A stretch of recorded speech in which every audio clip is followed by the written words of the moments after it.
Really? Assalamu alaikum, everybody. It's my honor and privilege to have with us today Professor Erik Ringmar. Professor Ringmar is professor in the Department of Political Science and International Relations at Ibn Haldun University here in Istanbul. He graduated from Yale University with a PhD in political science. He also has an extensive resume. He taught in many countries.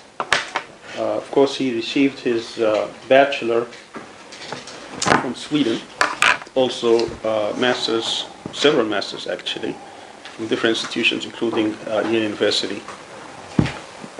He has taught at Lund University and Malmö in Sweden, in Shanghai and Taiwan, and now in Turkey and London School of Economics. He's an author of 6 books, as well as dozens of refereed journals and other publications. Extensive resume that shows his expertise in the topic, and it's really a topic that is rarely talked about. Exploring non-Western international relations theories. As you know, most of the international relations theories that people talk about, or at least engage in and discuss, pretty much related. They are Western-centric, and they represent in many instances colonialism or colonialist thought. But our topic today is exploring non-Western international relations theories, re-examining concepts and paradigms. So it is really my honor to have you with you today, Professor. And what we have here is, even though this is a midterm exam week, we really have very good, distinguished people here. All of them are anxious to hear and looking forward to engage. Please. Okay, thank you very much. Thank you for having me. Lived in different parts of the world and thought about international politics possibly from slightly different points of views. I wrote a book about China and European colonialism in the 19th century. And in this connection, I started to understand that the traditional Chinese way of thinking about international politics is really very different from the way Europeans think about international politics. The logic was a different logic. And I became interested in this issue of international systems, how international systems are organized. And there's not just one, there have been many. Of course, today, there's only one. There's only an international system, which is a European international system. We all live, in that sense, in the European world. But if you look historically, you'll find that there are alternatives, and many alternatives. And this has been an interest of mine the last couple of years, trying to understand this alternative logic. This becomes interesting when you start to talk about what many people are talking about now, which is the issue of non-Western IR. And this has arisen maybe the last 10 years in particular, because there's a feeling that the concepts and models that are used in the West aren't applicable to the rest of the world. Or maybe more strongly put, that they serve the interests of the West. It's a way to perpetuate an intellectual hegemony that serves Western countries. So for that reason, we should try to come up with something different. And when I was in China, there's a lot of talk about this. There's a lot of talk about it everywhere now. And the question, of course, is what this could mean. I think there are some pitfalls here. I was always arguing, making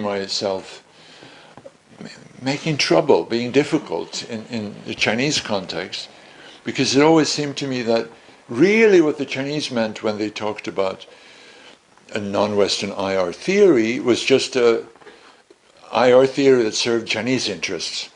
So the problem wasn't really the intellectual model, but rather the fact that China wasn't at its center. And it seemed to me that this is not really the way to go, because in the end you're just perpetuating a European model, but you're putting China in the center. And it's not really an alternative. There's a lot of talk also about sort of affirmative action in the context of international scholarship. You look at International Studies Association or other other international fora like that, and you'll find that there aren't that many non-Westerners there. So, I mean, it's a legitimate claim to say that, well, what about us? You know, what about the rest of the world? What about all the people from Africa and Asia and Latin America? Why aren't they represented in the profession? Why doesn't Cambridge University Press have, you know, Turkish editors? And that's another way to think about non-Western IR as a kind of affirmative action program. I think those concerns are very legitimate. It's worth doing that. But I don't think that's non-Western IR. Because you can be, you know, perfectly Somali or, you know, Burmese or Argentinian, and you can get these prestigious jobs, but you can still perpetuate the same thing. So that in itself doesn't actually overthrow, if you like, the intellectual hegemony. In a way, you can just perpetuate it, actually. This is interesting to me from an intellectual point of view, because it has to do with the terms of independence. Like, how do you become independent, truly independent? And going back about 100 years, a favorite, very strange guy, but a favorite author of mine is a British journalist called J.K. Chesterton, who was a Catholic. He loved food and drink. He was enormously big. And he loved his own little community. But he was somehow a religious thinker, philosopher as well. Anyway, he was a journalist most of his time. And he wrote one of his articles about Indian nationalism. This is 1909. And he said, I met some Indian nationalists today. I don't think they were nationalists because all they wanted was to be like England. They wanted all the English institutions. They wanted a parliament like ours, they wanted a press like ours, a Supreme Court like ours, everything English. So the only problem with English colonialism, in their point of view, was that it was not run by them. So they wanted, they didn't want the British, but they wanted everything British. And he said, this is not a nationalist. He wrote this funny thing about Herbert Spencer, the famous sociologist, and said, I read this Indian nationalist publication, and it was Herbert Spencer, every page. And he said, if Indian nationalism cannot protect Indians from Herbert Spencer, what's the point?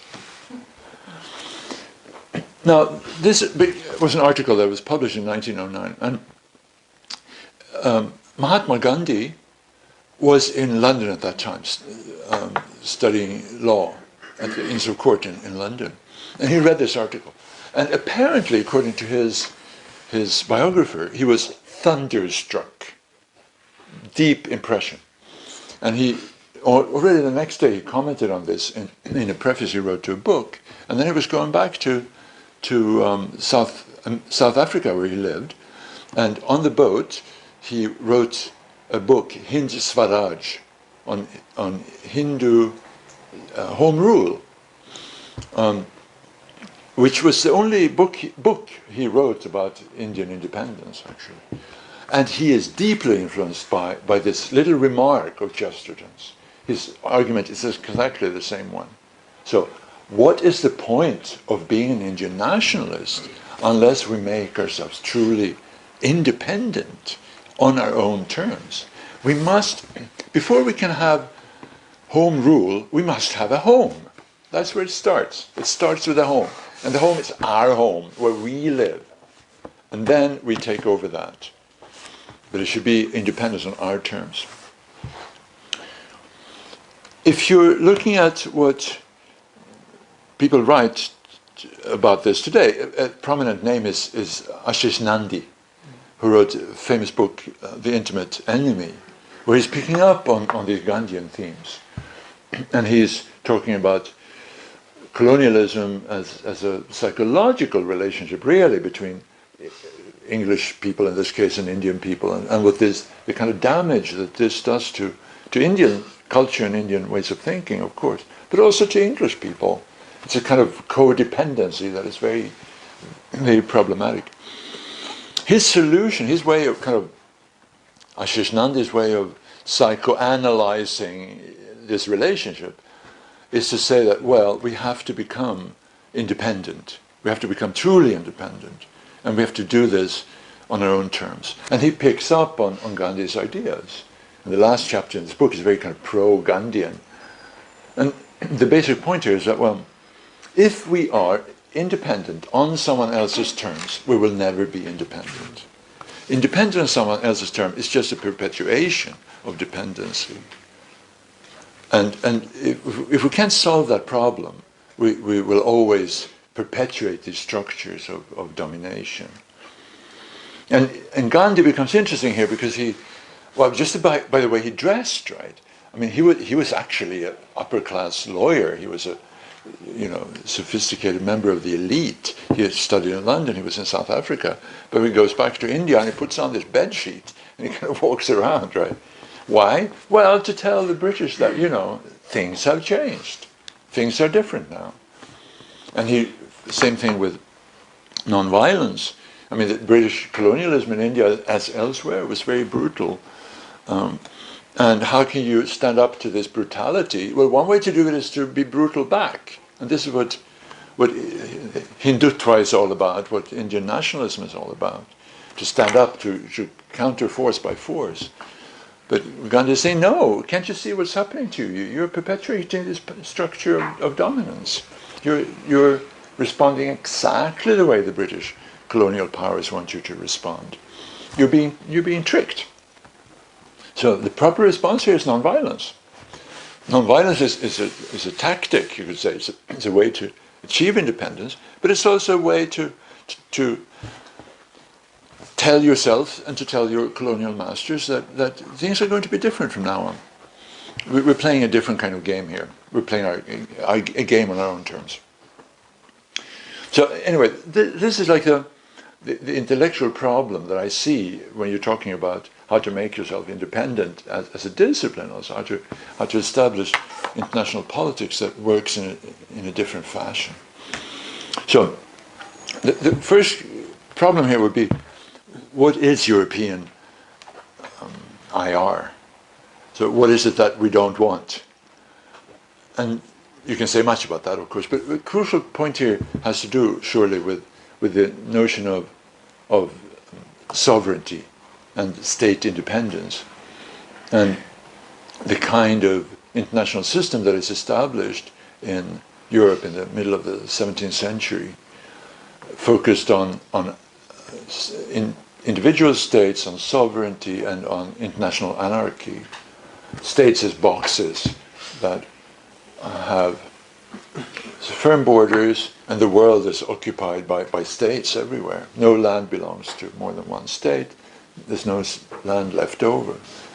And here in this world you get peace, hopefully, within the countries, but also you give a lot of license to the rulers to do exactly what they like.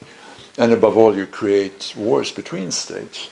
So this international system, once it comes into place, is extraordinarily violent. It produces constant warfare. 350 years of constant warfare. In the 20th century, something like 100 million people died in war. And this is just war between countries. We have also genocides within countries. So this is a terrible system. But even so, it spreads, right? And the whole world is taken over by this system. And the question is how this happens. The mechanism here is clearly colonialism. But it's not colonialism in the sense that European powers impose the European international system on the rest of the world. Because, of course, colonialism is the very opposite of sovereignty. Rather, what happens is that when these respective countries make themselves independent from European colonial masters, they want to be independent in the European way. So they're all very happy to become independent as long as they are independent the way European countries are independent. And this fits the European powers really well, because there's a lot of worry in I guess this is the 50s and 60s, right, about what will happen if these countries become difficult. You know, they're independent, but they don't behave themselves, or they're doing things that we don't like, or just, I mean, there's a very obvious racism here, which was blatant in the case of many British diplomats, for example. Like, how can we give power, independent power, to these brown and black people? That's never going to work. But when the brown and black people say, in perfect English or perfect French, they say, Monsieur, I've been to your school in Paris, I've been to Oxford, Cambridge, I know exactly how to speak, I know exactly how to behave, then the former colonial masters can relax. So what we have here is an alliance between the first generation of nationalist leaders who see a great opportunity to get power for themselves. It's a great business idea. Establish a nationalist party, gain independence, and above all, gain power for yourself. And the European countries say, okay, that sounds okay, we can live with that. The only problem, of course, is that there were no states, and there were no nations. Nowhere in the rest of the world were there proper European states and proper European nations. And for that reason, they have to be created. They have to be, from the 1950s onwards, we engage in this process of state building, nation building. Everything should always be built. And how to do this?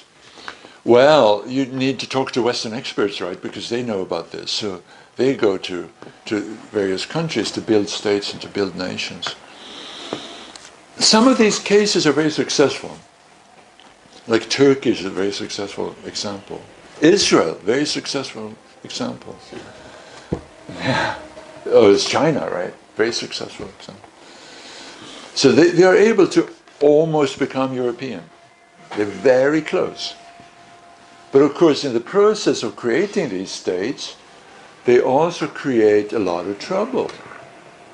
They create trouble for the people of Kurdistan, they create trouble for the people of Palestine, for the people of Xinjiang, Uyghuristan, for the Mongols, etc.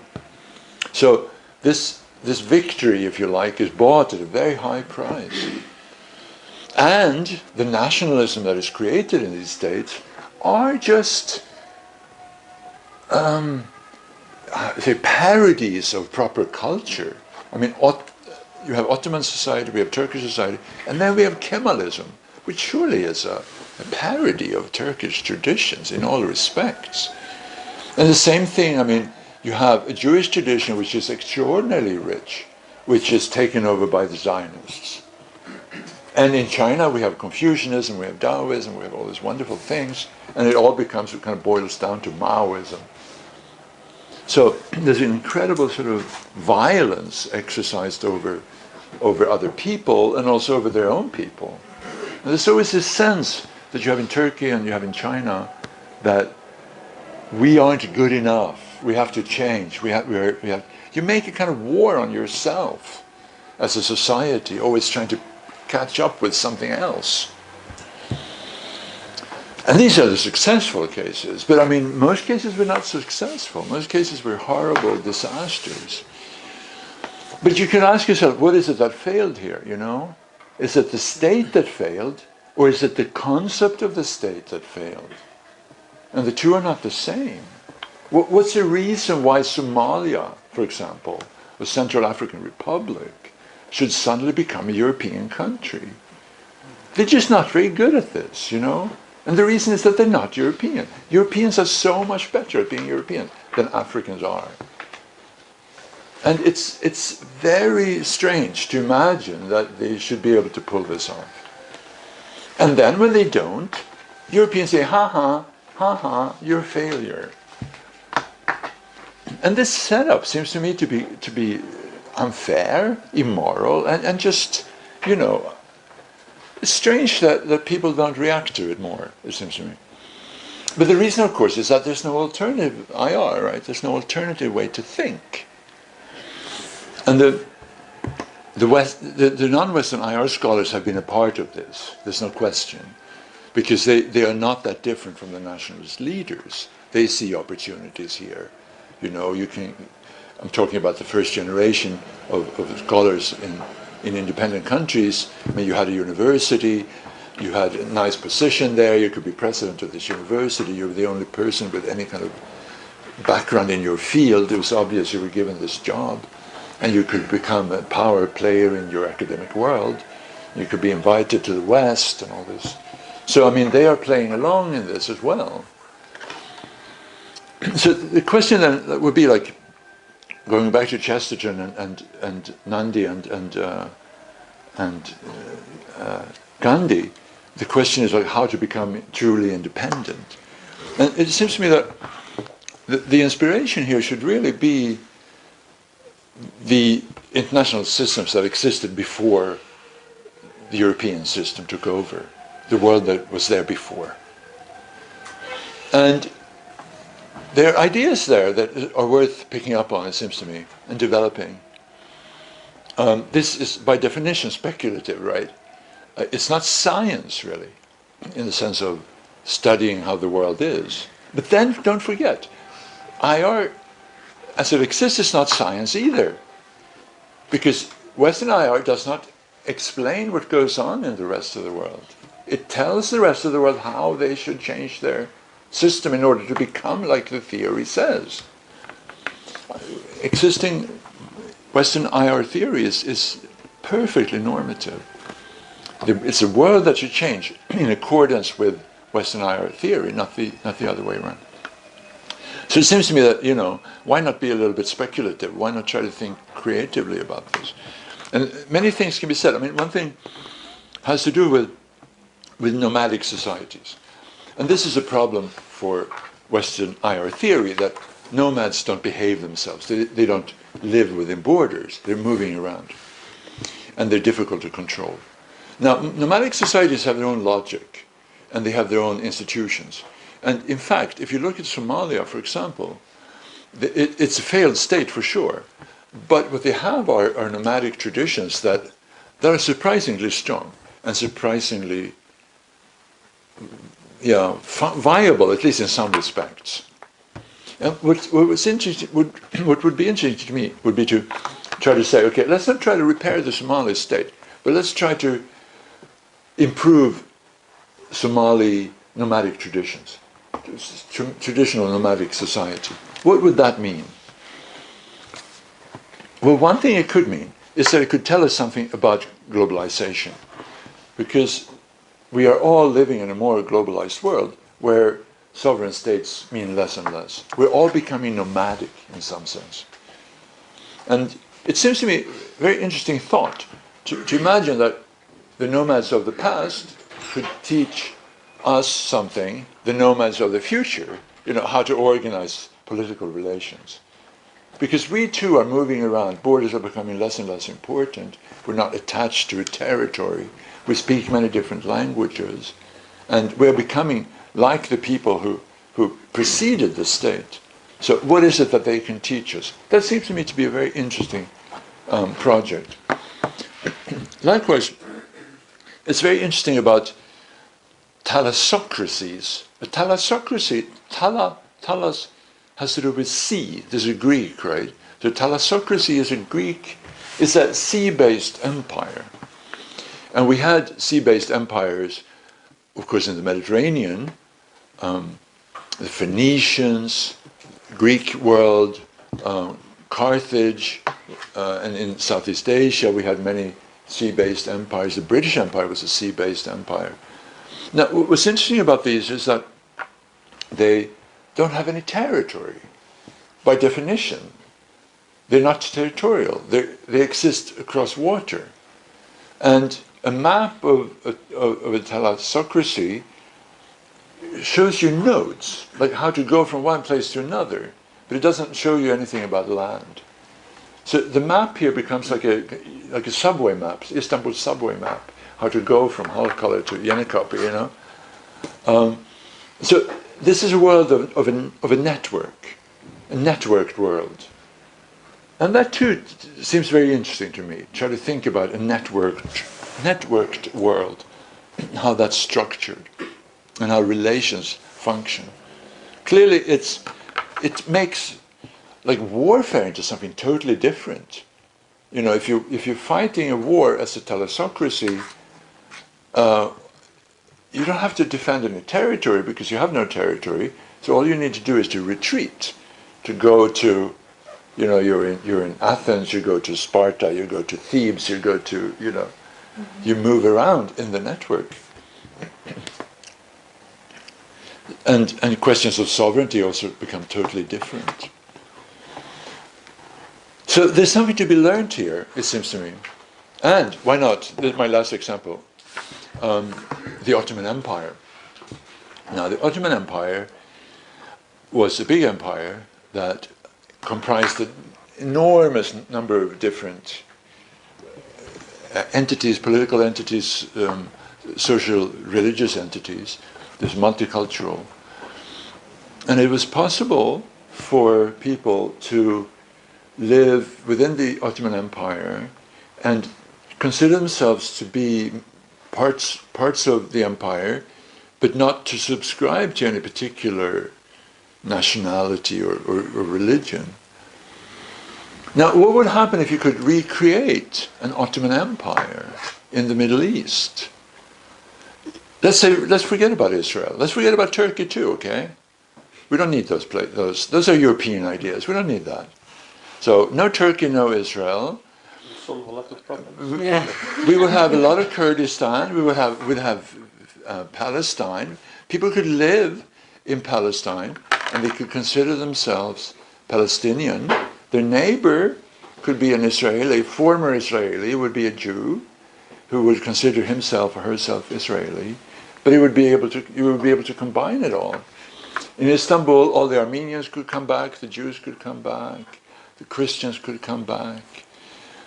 We would have this multinational institution that could comprise all kinds of different people. What would this look like? It would look a lot like the EU, actually. And the EU is another example of this. If you think about it, the EU is a very good answer to the problem of failed states.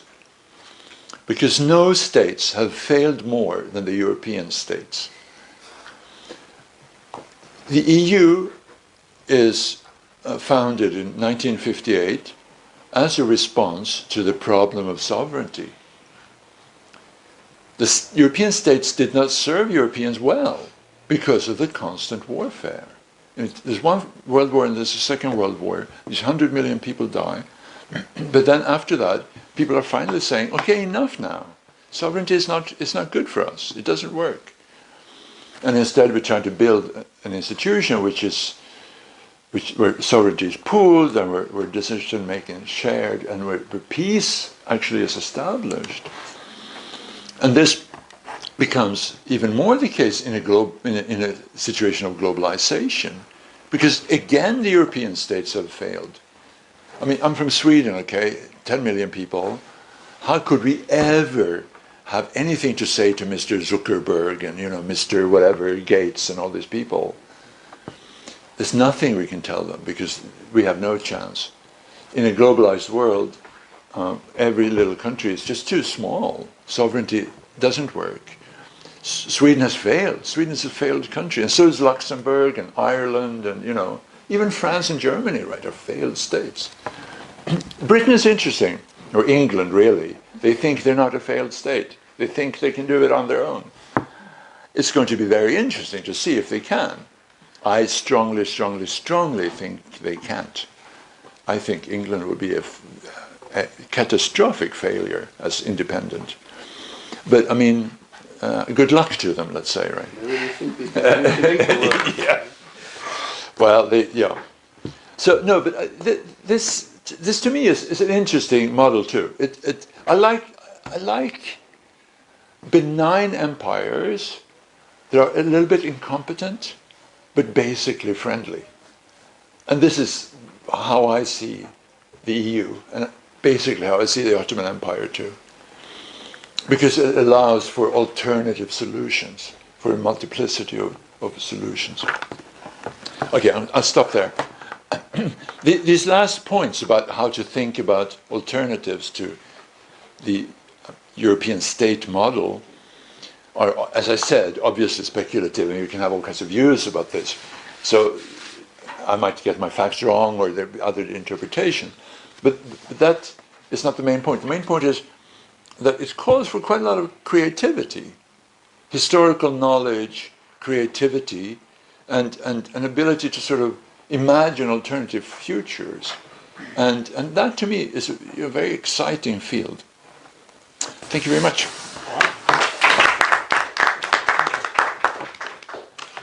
Thank you very much. Very thought-provoking presentation. Yeah, that's kind of what I do. Thought-provocation. Actually, yes, but also these kind of discussions have been frequent within the elites in the Arab world, not necessarily the Turkish world, but the Arab world after the setback of the Arab Spring. Yeah. Everybody has been basically discussing this, that we couldn't actually make it because we tried. The international system is not with us. They were too strong. They were able to set this back. But now you see populations in Tunisia, in Egypt, in Syria and others, on their own, they're not able to break from this failed state paradigm. And therefore, everybody has been, at least when I say everybody, I'm talking about the elites, they try to come up with an understanding of how we can break from this nation-state system. We think all of us belong to the same societies, same traditions, history, and so on and so forth. What is it that we want to do? So, at the same time, people are trying to break from these corrupt and tyrannical regimes. And they have to deal with reality. So the question then becomes is how we can look for you cited the European model or the European Union model as being a probably something that people could look up to in terms of future. But to do that, you need to have units that can come together, but all these units are not working. So I guess what I'm trying to ask here and engage you is how do we go from our current situation into this situation where you see that yourself that we're back to one community. I don't want to have military systems. I don't want to have. And what is the role of democracy in elections and citizenship in this? And then add to this mix also, coming from an Islamic culture where you think religion has a healthy component in society. How do you deal with minorities and all that? I don't know if you thought about these things, but these are some of the questions that are relevant now. Yeah. I mean, the Arab world is an extreme example of this, of course, because of your unity, right? And the porous borders, and even something like the spread of the Arab Spring. It happens so quickly from one country to the other. And so, I mean, there's an obvious, and the idea of the Ummah, and, I mean, so many obvious communalities. And at the same time, you've been so extraordinarily badly served by Saddam Hussein, and I mean, Gaddafi and Nasser for that matter, and the whole list, right? Who really served you extraordinarily badly, backed up by the US. And then what's the alternative? Well, the alternative is some kind of ISIS or Al-Qaeda or no, that's not the alternative. So I mean, you're kind of between alternative visions that all of them are pretty terrible, right? But I mean, at the same time, given the communalities, the unity that exists, there's something to build on there for sure. How to do it? But do you break the nation-state system to do that? Yeah. Or do you go through it and trying to unite like the Europeans did? In other words, which path? The path of breaking it up, you're talking about the revolutionary path, and the path of trying to build it, and you're saying it's a failed system, so what's the point of building a failed system? Or do you really build it and try to bring it together like Europeans did? Which one is... Well, I mean, we had war about that, right? We fought 2 world wars. Right. The Germans tried to take over all of Europe, and then the Russians tried to take over all of Europe, and we had 1 year of horror. I mean, 100 years of horror.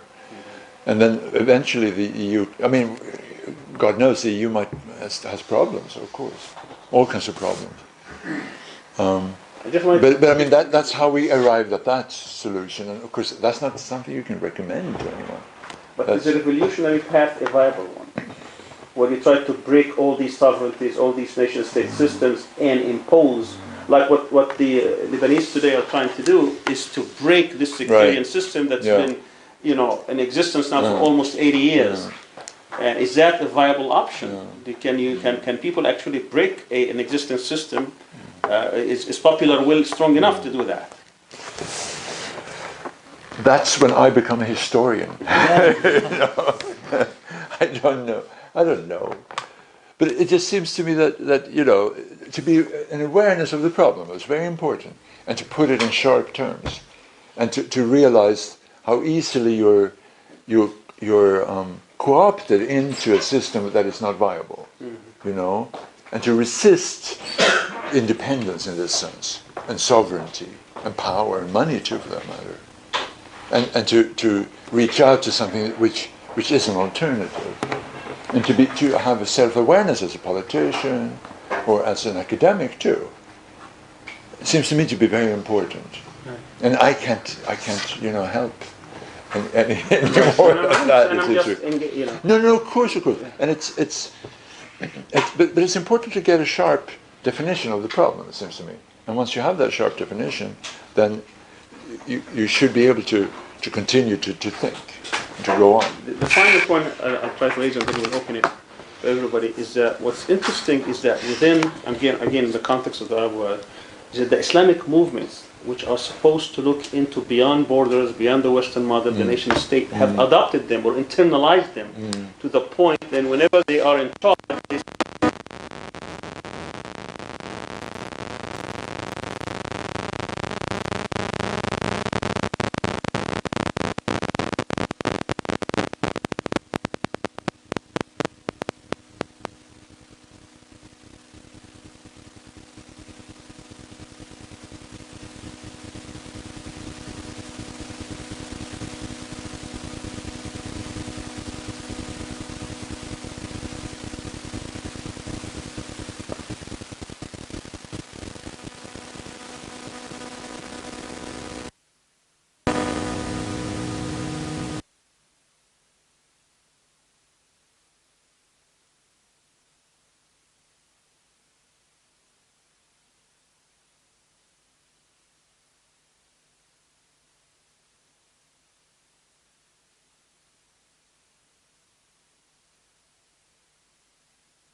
there was a kind of memory, folk memory of how things had been. But that moment is quite short. And then when the liberal constitutional regime is in place, then there's no other way to survive than to play by those rules. But that would be a very interesting book, actually. I thought a little bit about this, to try to write maybe about that previous short era where other ideas were current. I mean, you can think about it very much in terms of like pan-Arabism, or pan-Africanism, pan-Turkism, for that matter. I don't know, it's an interesting question, like if you could have some kind of imperialism, colonialism, which was politically correct. Could you have like a PC colonialism? You know, what about African countries colonializing each other, or colonializing Europe, or, you know, why not, right? Like globalization? Yeah, well, that's it, right? Something like that. So you could imagine like ways to come out of this liberal state constitutional model. But then again, that's just more speculations on my part. It's not. But I do think, I mean, apart from the speculations, there has been a short historical moment when clearly leading thinkers were thinking in other terms. Yeah, I mean, your ideas are really provocative, because in the Muslim world we had what we thought were alternative paradigms, right? So we had this Islamist tradition from, say, Afghani and Abdu coming up to basically the Muslim Brotherhood. But now, according to what you're saying, is basically these people should be thrown out, because they were doing this bargaining, right? They were involved. I mean, Afghani was a Mason, lodge person, all this stuff. We know about Abdu's track record, but they were part of this reformist tradition that you would classify as these compromised or comprador nationalist elites. Maybe they were marginalized from the military, who was a lot more attractive in the bargaining game with Europe.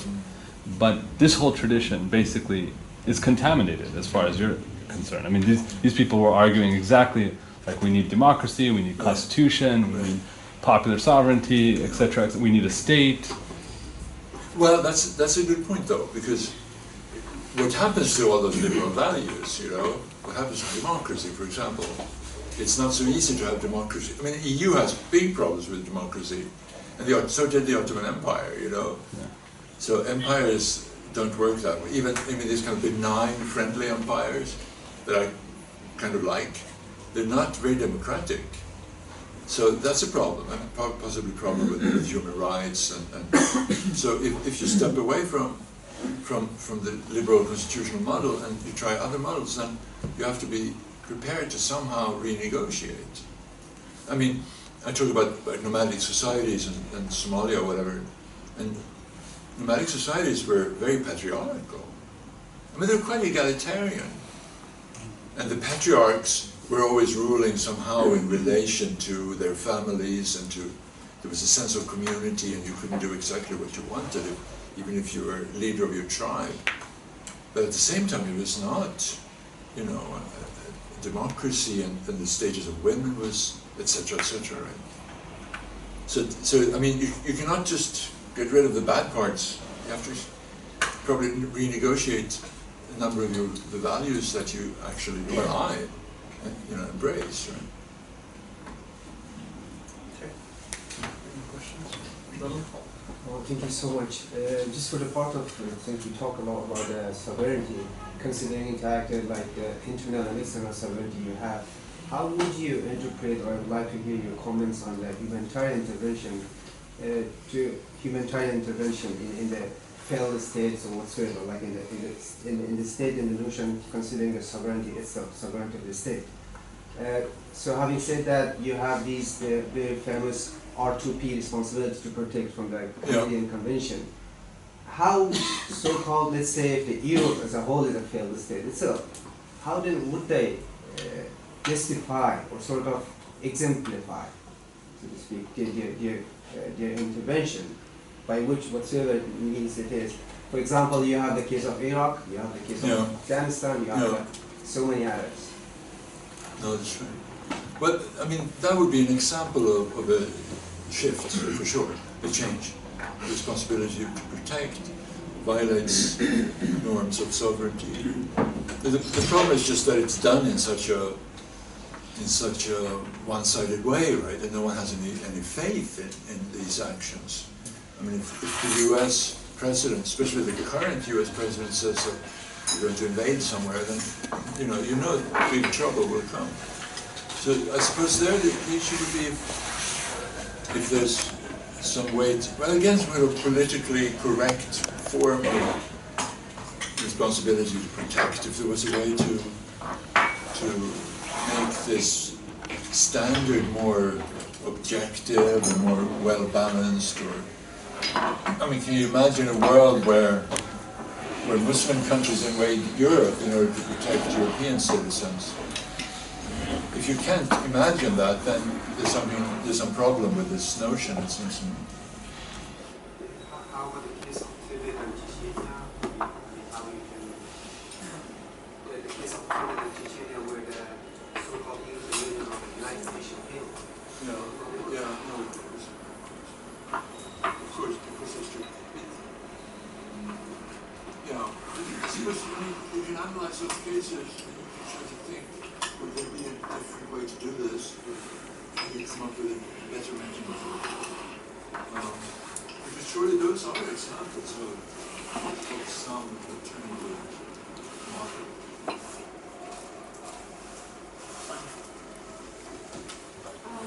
Thanks for your talk.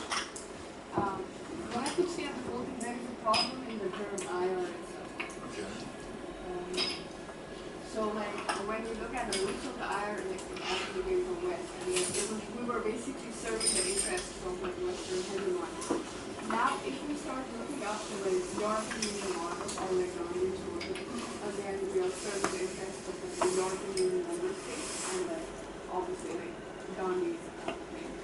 So again the question comes like how can we fit these ideologies or international relations to the rest of the world? Like for example, if you look at the Muslim world or the Arab world, like these ideologies cannot serve our interests. So in a way, we should have our own IR, like Muslim IR or like Arab world IR.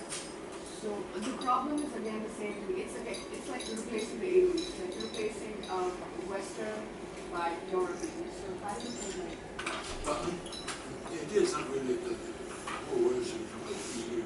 That was a very my point.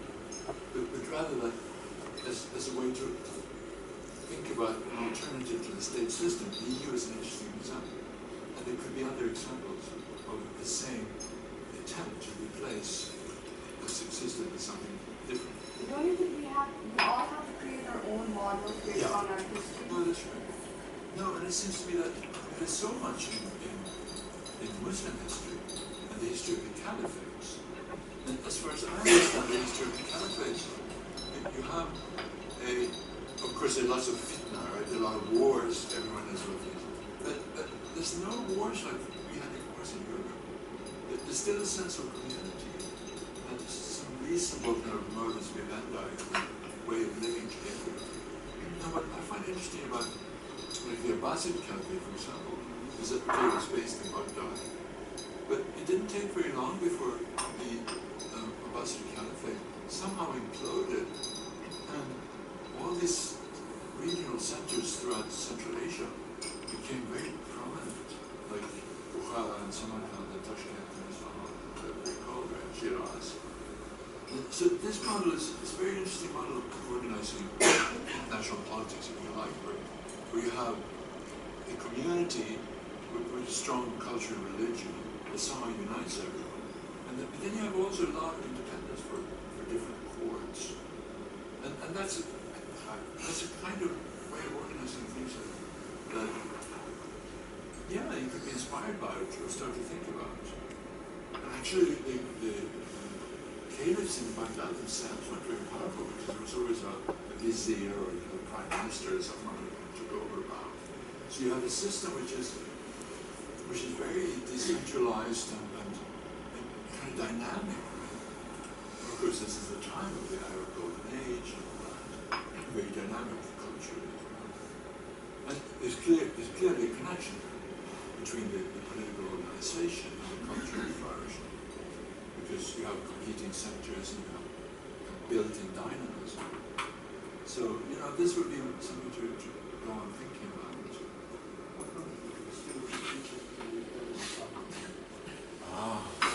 It sounds like a midterm exam.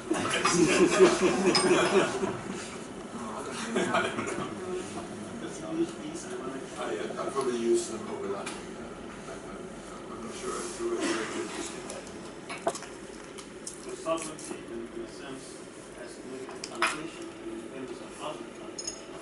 So I'm trying to see what you meant. So today, we may have sovereignty in theory, but the exact independence.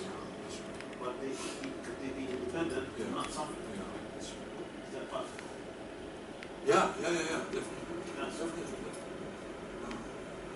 So in like autonomy, for instance, when you have communities within a bigger state, where they can have their own autonomy, but at the same time, they're not sovereign. Yeah, something like the minute system. Exactly. So should that be something? Yeah, of course, very much. Okay. Smart. I'm coming to you. Thank you for your talk. It was very insightful. My query was that while in the process of looking for alternative models, which we have seen through examples, and you gave Gandhi as a kind of prime example, don't you think like we should have a certain reference point where we should go back in mid of this phase, where we can have check and balances, because what has happened now with the Gandhian idea in India is it has regenerated into something bad, because we did not have any reference point. And if we are talking about the West as a reference point, then it would not serve any great purpose, because we are again getting back to square one. So what should be this reference point, or whether or not should there be any reference point?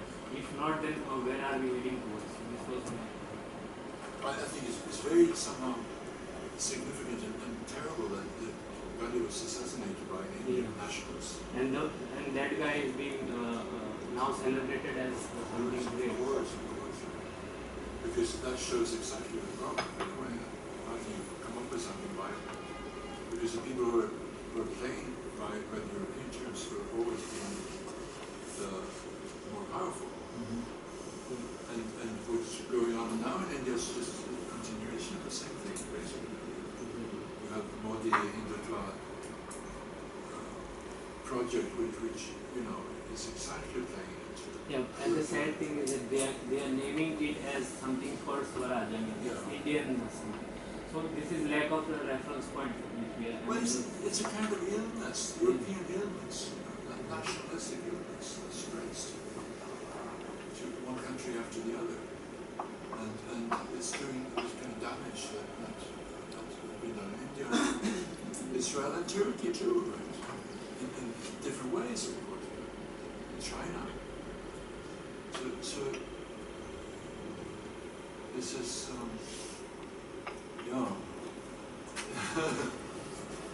You're asking about a reference book. I don't know. I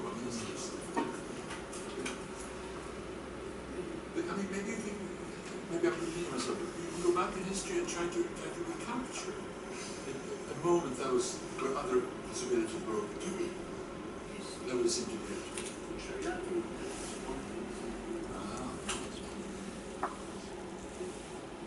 Very interesting. And even Haldun, very interesting thing. I started working there 1 year ago. And first there's an imam giving blessings for the new academic year, and then there's the Turkish national anthem, and everyone stands up. Okay, is there a contradiction here? And I asked my colleagues, they go, no, there's no contradiction. How can there be a contradiction? Impossible. And I think, okay, interesting contradiction.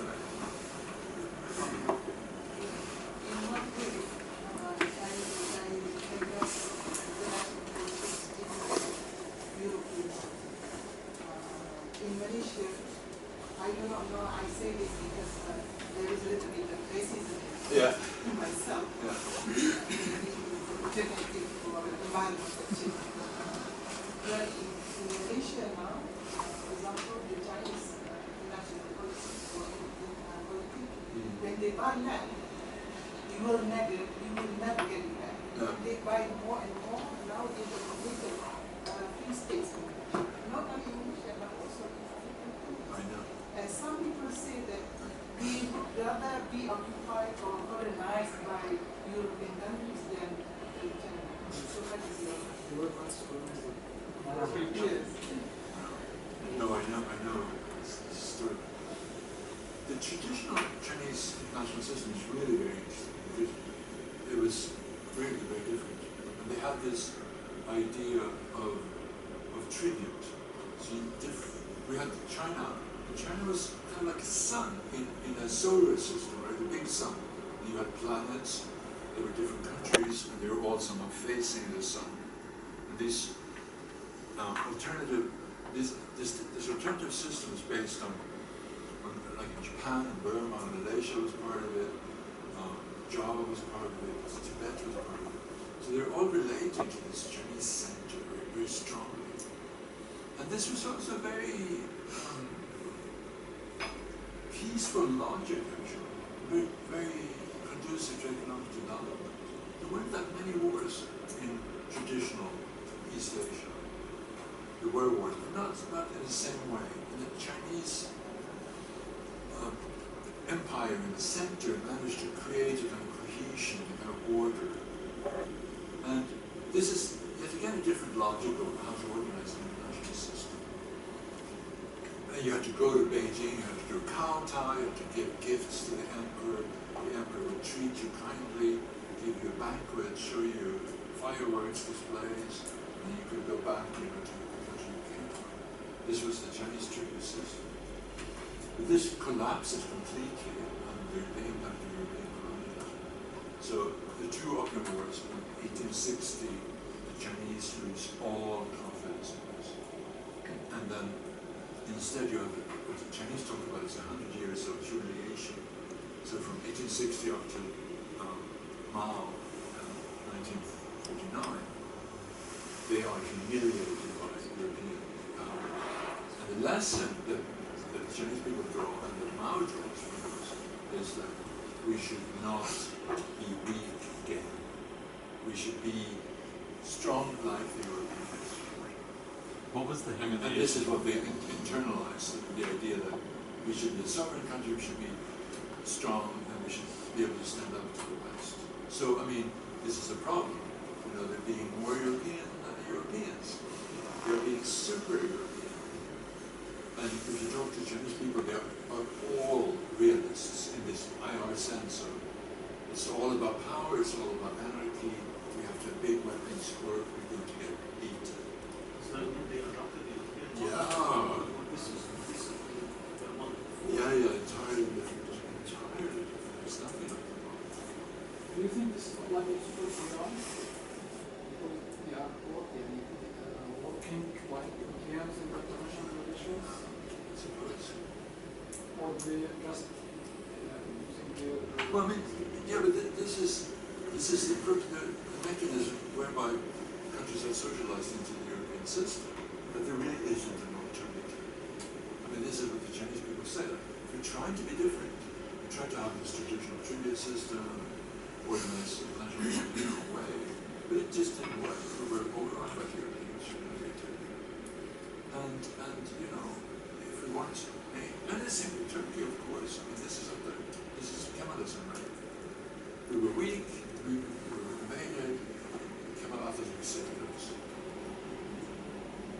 So this is the logic of socialization. This is the lesson of history. Oh, sorry,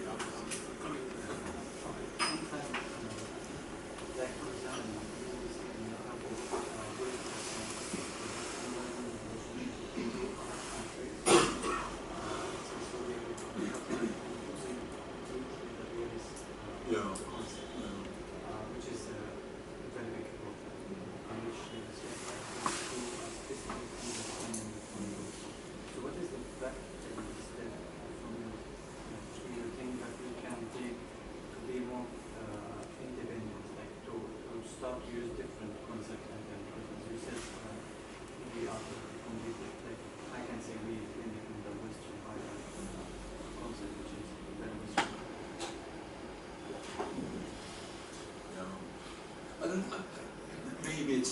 conceptual thing in the end. Maybe we have to premise any kind of change on some sort of social, economic, political transformation. I mean, I read Hans Morgenthau's, that's how old I am. I read Hans Morgenthau's as an undergraduate, and he, the big realist, right, coming from Germany to America, and he says, this book is about nation state, it's about sovereignty. However, everything man-made will always end, and there will be a day when the sovereign state will no longer be around. So I mean, that's maybe that's some sort of what you say, like socio-economic, political, real processes. It's not just for us to sit here and make things up in our heads, right? Something has to change in the world. And of course, globalization is pushing that direction, for sure. And from that point of view, maybe that's a good idea. So, yeah, I mean, anything that takes us, yeah, that's right. And anything that takes away from the European model, I think is a good thing. Yeah, I mean, we could embrace it. It's every also almost. Well, that's the thing, could you recharge globalization? Can you imagine a kind of non-Western globalization? Can you imagine a kind of PC globalization? Revolutionary globalization? That would be a Muslim, Islamic globalization. That would be the way to go, right? Where you can work with processes that are taking place and just kind of turn them in your direction, rather than to try to come up with some sort of brilliant solution. It's not so easy, it's not ultimately not an intellectual problem. It's a problem about the world. Professor, you talked actually too many questions. I'll stick myself to just one question about the practicality of these alternative models. So when you talk about the alternative models, what is the practicality of that? For example, you talked about the China. So in the international system, the ultimate goal of any state or any system is survival in the international world. And nowadays, there are some economic pillars, but there are some forces behind these models which are keeping them together. So what would be the ingredient or the motivational force or something, like what would be the pillar of the alternative to which we're going? So if it is religion, still there are many complications in even the political Islam. There are many divisions, the Sunni Muslim and the Shia Muslim, and then inside the Sunnis there are too many divisions.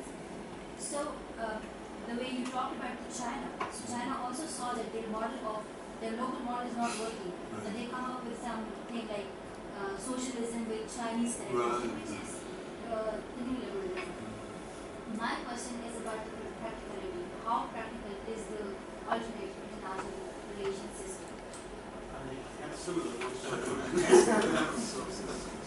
It's very important.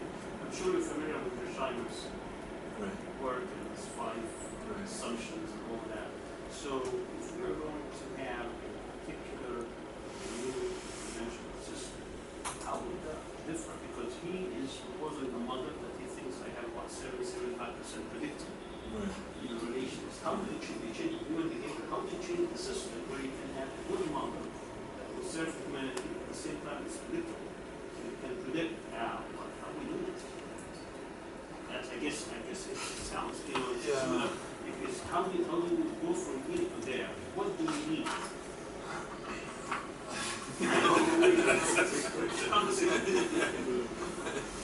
Pass. I mean, it's interesting about religion. Maybe I'm answering this one question. It's interesting about religion and the role of religion, because of course religion has become very much a way to draw these boundaries between us and them, and we are like this and we're like that, not least in the case of Europe. And something that's increasingly come to annoy me is this idea of the Judeo-Christian tradition. There's always a reference to the Judeo-Christian tradition. When one thing to say is that Islam is not included, which it should be, it's a Judeo-Christian Islamic tradition. But that's not actually the problem. The problem is the word tradition that we're talking about. The religious traditions. So in my country, Sweden, basically no one ever goes to church. There's like 98% secularism. And the same is true of many European countries. Church attendance is very rare. But everyone makes references to tradition. Like, there's something we have to hold on to, that it's not religion, it's somehow important. And it seems to me that what would happen if you said the opposite? What would happen if you said, forget about the tradition, let's talk a bit about God. Let's not make our societies more traditional, but let's make them more religious.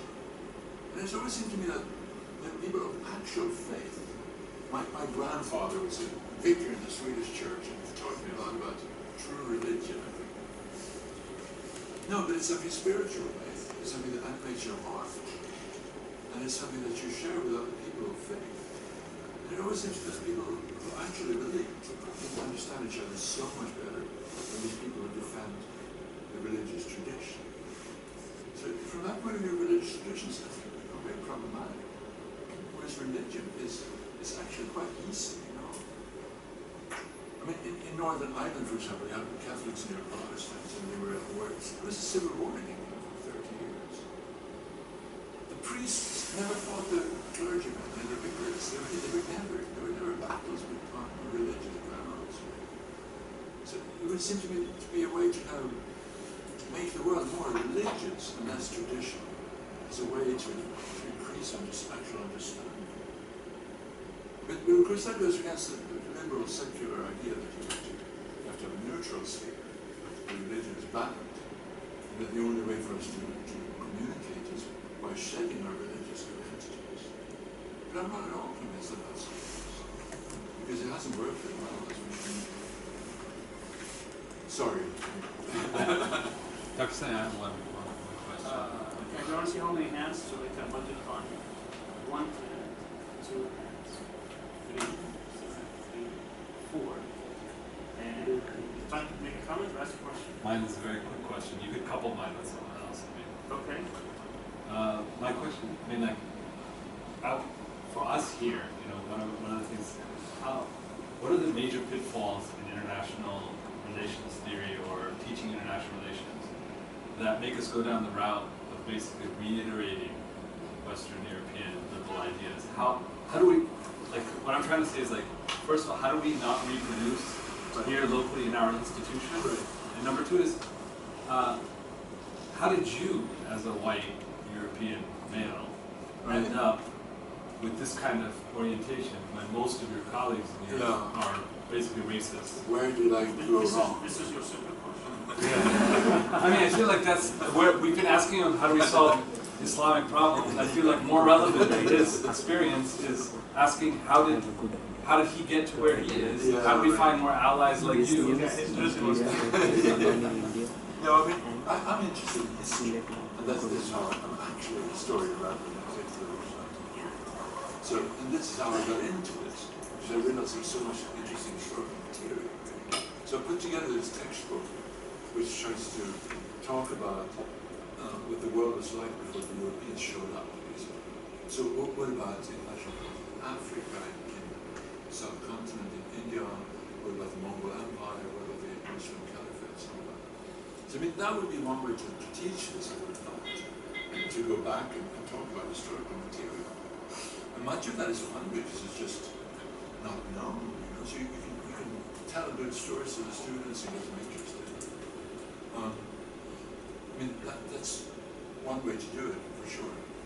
For me, I don't know,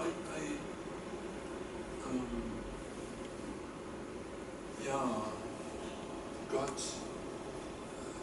too much foreign culture at too early an age, you know. I was somehow damaged. I went to Japan when I was 17 already, as an exchange student. And I was supposed to stay there for 1 year, but I ended up staying 3 years. And I don't know, it was just profoundly life-changing experience to immerse yourself in a really very different culture and then somehow become a part of that. So I don't know, this is kind of my trajectory. I try to go places and experience things. But I mean, at the same time, I'm very much aware of the irony of the situation, of course, and the problems involved. You know, if you ever escape your starting points or your background and all that. But that's also why I'm you know, quite reticent when it comes to giving prescriptions or advice, or you know, what can I say about that really. But you know, there is a way to communicate across cultures and across civilizations.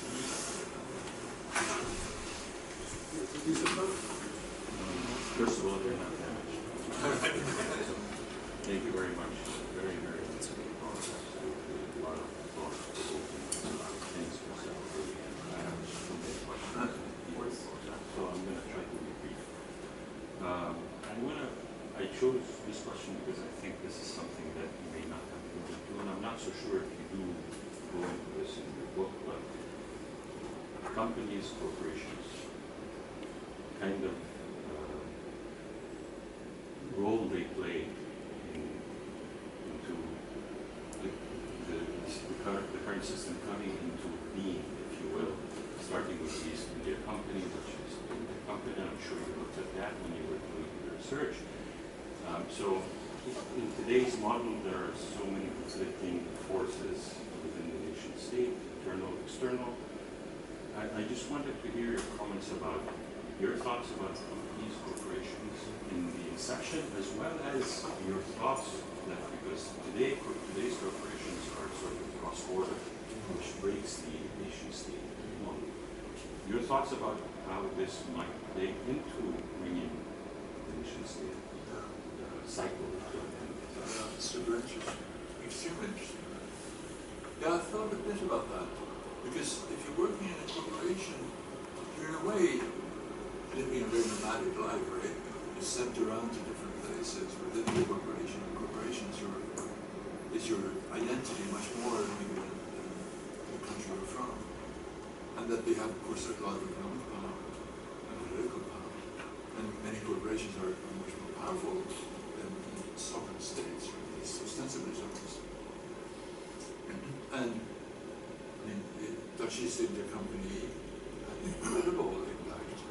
And India, until 1857, was ruled by a corporation, not by the British government. So there's clearly, you know, things to think about and look at here.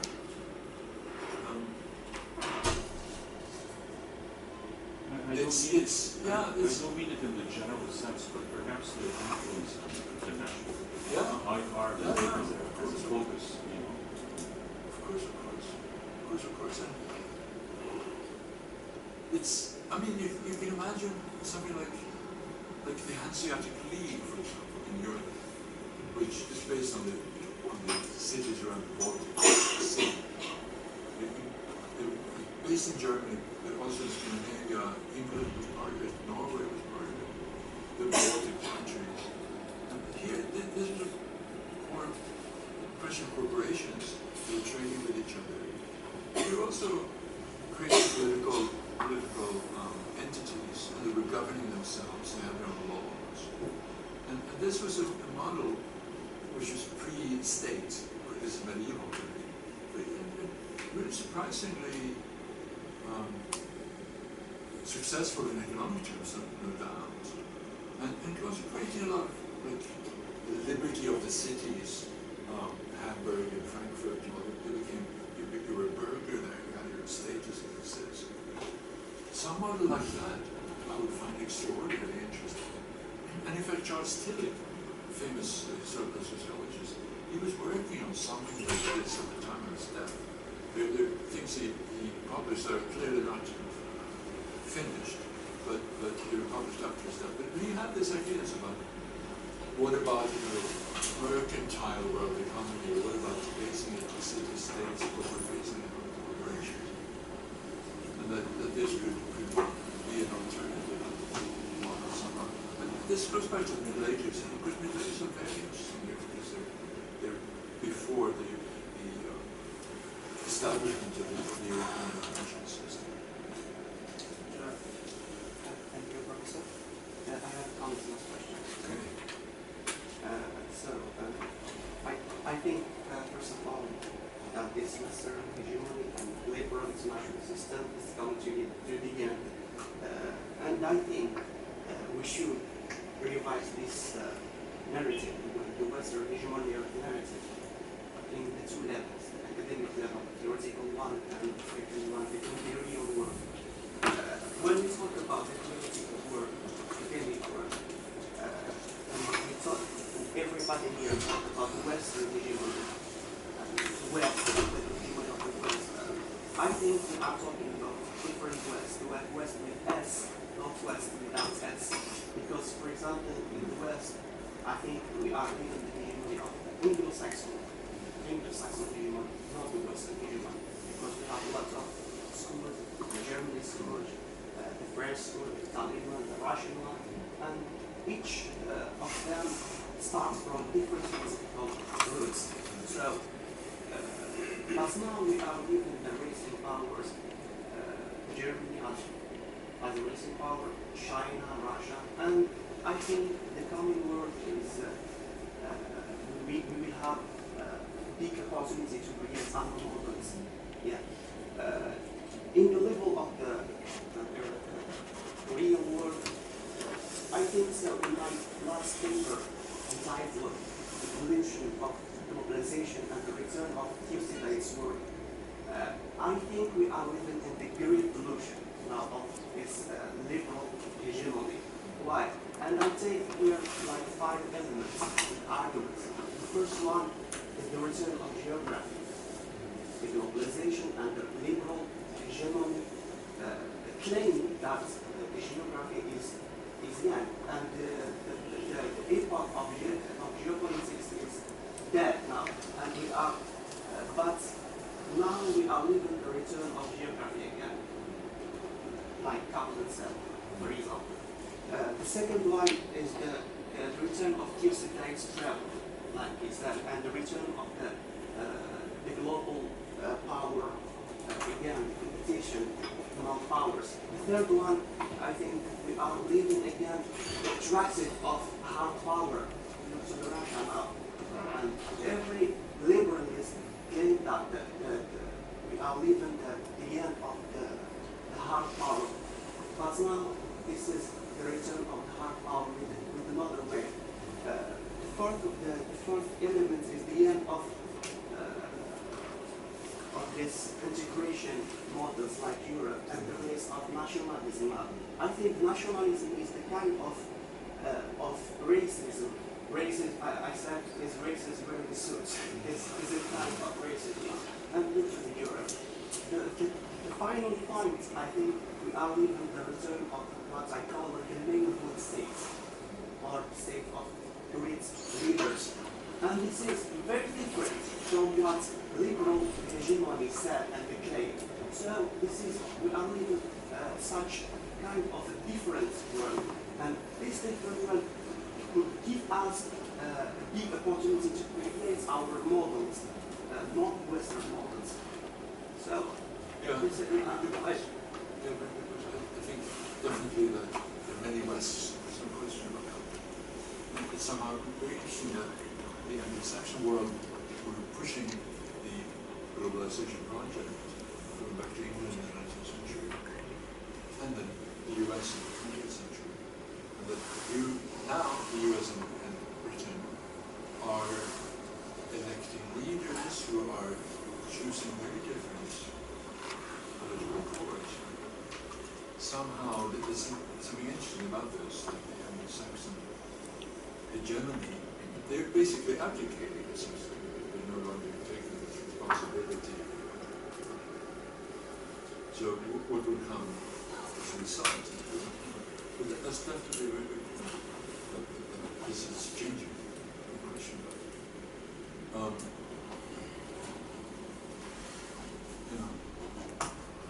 That's basically my comment and your comment. That it's a moment where things are happening for sure, and that it also creates opportunity.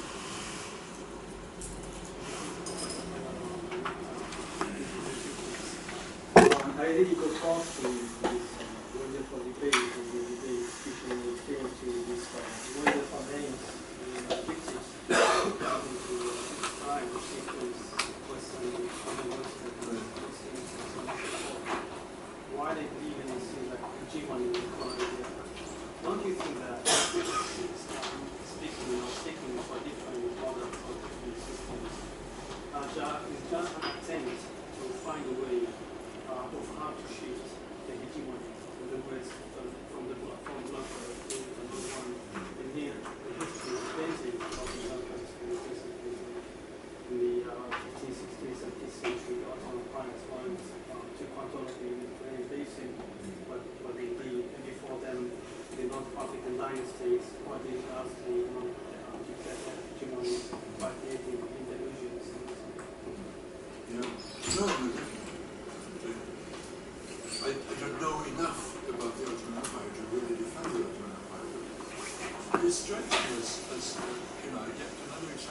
this elephant which implodes and gives a lot of independence to constituent parts. And that this still, it's an interesting example. I'm very disappointed that President Erdogan seems to have given up on the Ottoman project, because some things there are quite interesting. Not least reaching out to the principle.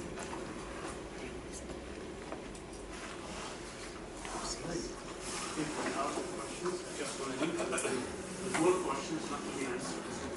Certainly this has been a really good presentation. It opens up a whole space that continually suppressed and not talked about, and especially when it comes to these issues. I think this whole new international system that came in with this trading model was actually a consistent picture. They put the rules, and then everybody had to abide by the rules. Now I think we are at the moment in history where these rules are being shattered, and there could be an opening where a new system could emerge.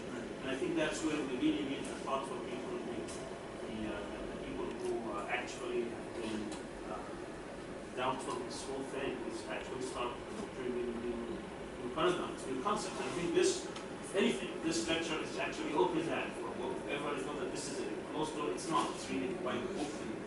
And we do not have, by the way, for those who are, we don't have an Islamic international relations theory. This is something that people may want to talk about. And then I wanted to ask a question about, the interference when you say about it, because in the so-called sovereign systems that you cannot interfere, with genocide or something that happens within your borders. So, but I guess the new system has to have an opening that human rights should take precedence over anything else. And then we talked about also what the borders mean, in the new system. Is that part of Mexico? And the whole concept of citizenship. Yeah. No, but that's right. You start to pull at these things, you realize, my God, this is really interesting, and we can actually do something here. If you set aside the existing model, all kinds of opportunities open up. Right. Exactly. And that's where you can have a lot of good talks. Thank you. All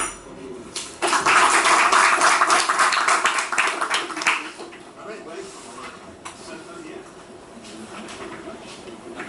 All right.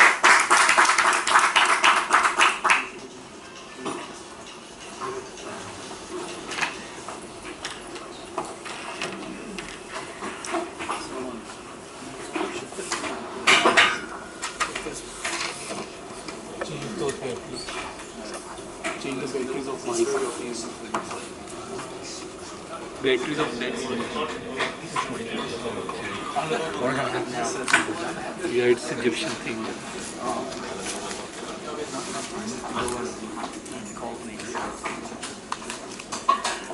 Because you read in a sense you're almost there. You have the